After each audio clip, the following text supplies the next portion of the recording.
We're going to start this lesson by watching a video real quick. So there's nothing you need to do, just hang out while it plays.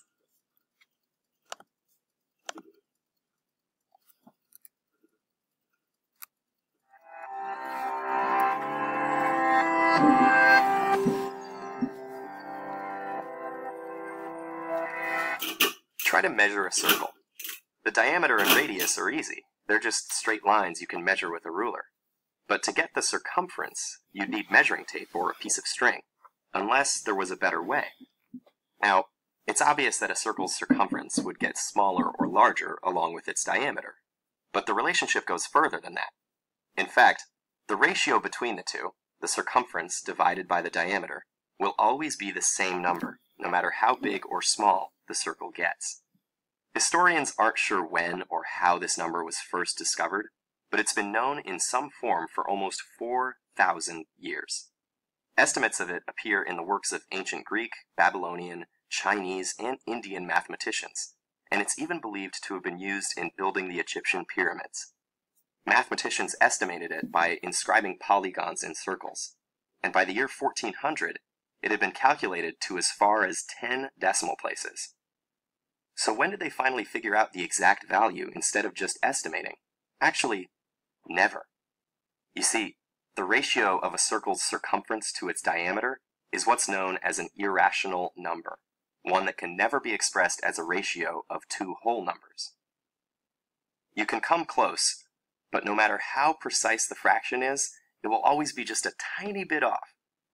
So to write it out in its decimal form, you'd have an ongoing series of digits starting with 3.14159 and continuing forever.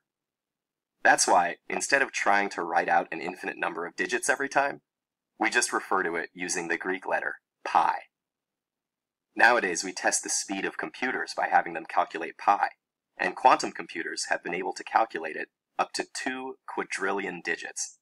People even compete to see how many digits they can memorize, and have set records for remembering over 67,000 of them. But for most scientific uses, you only need the first 40 or so. And what are these scientific uses? Well, just about any calculations involving circles, from the volume of a can of soda to the orbits of satellites. And it's not just circles either. Because it's also useful in studying curves, pi helps us understand periodic or oscillating systems like clocks, electromagnetic waves, and even music.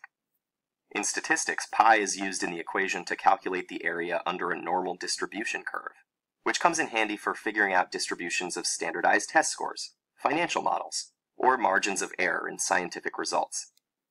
As if that weren't enough, pi is used in particle physics experiments, such as those using the Large Hadron Collider, not only due to its round shape, but more subtly, because of the orbits in which tiny particles move.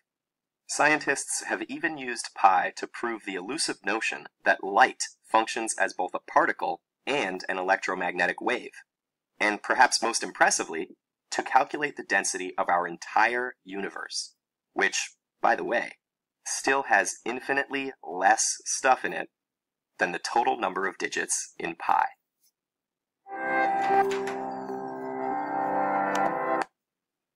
Okay, so that was just a little video introducing us to pi, because we're going to be using pi to calculate some things with circles.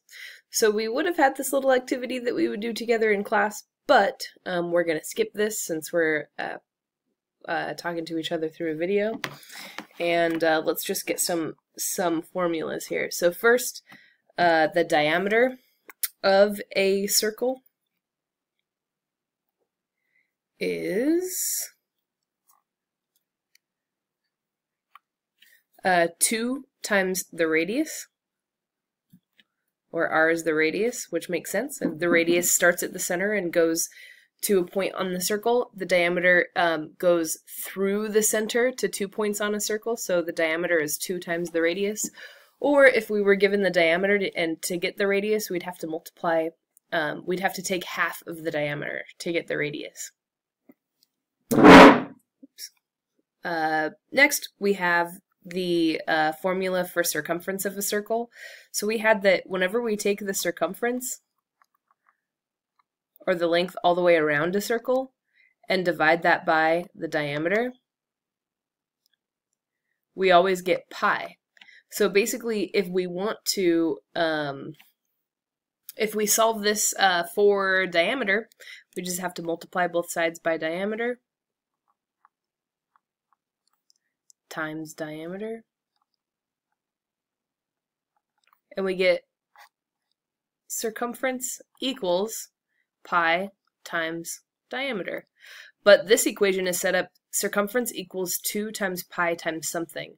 So that equation is actually supposed to be 2 times pi times r, because the diameter is 2 times r. So these two equations are exactly the same thing. 2 times pi times the radius is the same thing as pi times diameter. All right, so now all we have to do is calculate some of those things. Calculate circumference of a circle. And let me try to fix this real quick. Okay, there we go. So circumference equals 2 times pi times the radius. So here we have the circumference. I also want to put circumference equals pi times diameter. Those are the same formulas, but sometimes we're going to be given diameter, and instead of having to convert diameter to radius, we could just use this one if we're given diameter. So let's check this out. The circumference of a tree is 20 feet. What is its diameter? Round to the nearest tenth of a foot. All right, so we have C equals pi times diameter, and it says circumference is 20 feet. So we're going to put 20 equals pi times diameter. And it's actually wanting us to solve for diameter. So to solve for d, how do we cancel pi? Divide both sides by pi. Divide by pi. So we get 20 divided by pi equals diameter. And now we can use our calculators and do 20 divided by 3.14. So we're going to plug in 3.14 for pi. So in your calculator, you're going to put d equals 20 divided by 3.14. And let's see what you get. Okay, 20 divided by 3.14, we should get, okay, we get 6.369. Let's round to the nearest tenth. So let's just call this 6.34. 6.34. And that's feet. Number 5, circumference of a fountain is 32 feet. What is its diameter? Same thing. C equals pi times diameter. So I'm plugging in 32 for the circumference, so it's going to be 32 equals pi times diameter, divide both sides by pi, and I get diameter equals 32 over pi, which becomes 32 over 3.14. Calculator, 32 divided by 3.14, oops, 32 divided by 3.14, 10.2, 10.2, and it's feet. Okay, good so far. Find the circumference of each circle with the given radius or diameter. Round to the nearest tenth. Use 3.14 for pi. So the circumference, if we're given radius, is 2 times pi times r. So here, if r is 9, we get circumference equals 2 times pi times 9, which is 2 times 3.14 times 9, 56.5 centimeters. Number 3, same thing. C equals 2 times pi times r. The radius, if the radius is 24, we get circumference equals 2 times pi times 24, which is 2 times 3.14 times 24, 150.7. 150.7. All right, I think you get the idea. So the next one, it's diameter. So you're going to use the formula C equals pi times d, and you're just plugging in 14.2 for diameter. And then the other one, a basketball rim has a radius of 9 inches. Find the circumference of the rim. circumference equals 2 times pi times r. You guys try it out. So pause this video, use your calculators, get these ones. Make sure you can do number 4 and number 5, and then we'll move on. So try those ones out. Next is area of a circle. So we have a new formula, area equals pi times the radius squared. That's just a formula for area. And we have a circular swimming pool that has a diameter of 18 feet. To the nearest square foot, what is the smallest amount of material needed to cover the surface of the pool? So the amount of material needed to cover the surface of the pool is like the area of the surface of the pool. So we have to use the formula A equals pi times the radius squared, which is pi times what squared? Here we have diameter is 18 feet. What do we have to do to that to get radius? Well, if diameter is 18, we know that radius is half of the diameter, so half of 18 is 9. Pi times 9 squared. Use your calculator. Pi times 9 squared. What is it? Try it out. Calculate it. 4, 3, 2, 1. You should get 254.3. Alright, let's try the next ones. Find the area of the circle given radius or diameter. So number 8, A equals pi r squared, which is pi times, the radius is 7 squared, which is, I got 153.9, and this is going to be actually yards squared. Forgot about that.